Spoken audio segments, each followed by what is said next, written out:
ni Vice Mayor Ray Carlos Fariñas.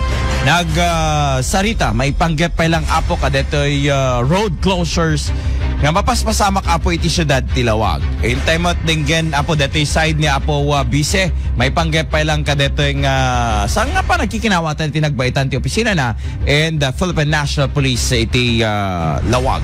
Ni Idol Lawrence iti detalye kadetoy manipod iti Lawag City Hall. IFM News. IFM News. IFM News. Lokal.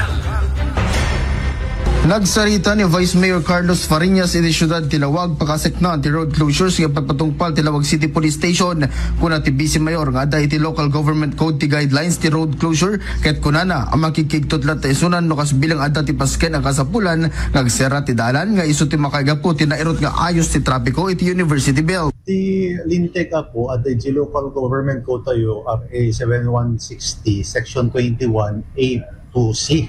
Ada guidelines na ijay ti pertaining ti road closure. Tinakikabili di po tilang executive order through ken mayor ken an ordinance coming from the city Sangguniang Panglungsod ti mabalin ti ag-implement ti road closure. Mabalin nga ag-rerouting, mabalin nga ti divert ti traffic no in case of emergency kas lang pa traffic ay kas lang pa aksidente. Siyempre, agre-route ka. It doesn't state there nga no cultural event ket mabalin ka nga agre-routing. DJ impose ti City of Lawag apo nga kapulisyan nga imbagada. Isudamet latat pakmakamun apo iti road closure ket which is illegal.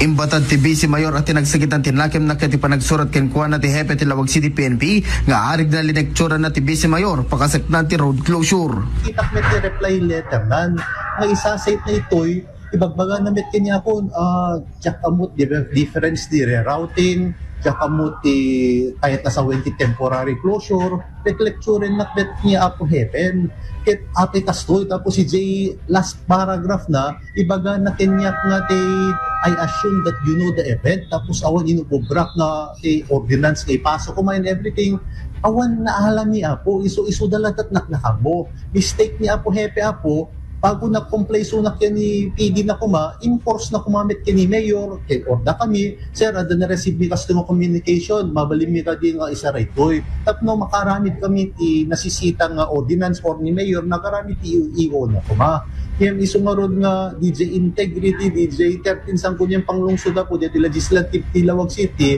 iso nga met i-challenge na po. So I'm committed to file an administrative case kini Hepe tayo po, tapno maawatan da DJ mapasama ka ta di na masusurutan sa inayon ti Vice Mayor ang nakasuportar iso na kadagiti plano ni Mayor James Brian Alcid amang PSS ti nairot nga ayos ti trapiko.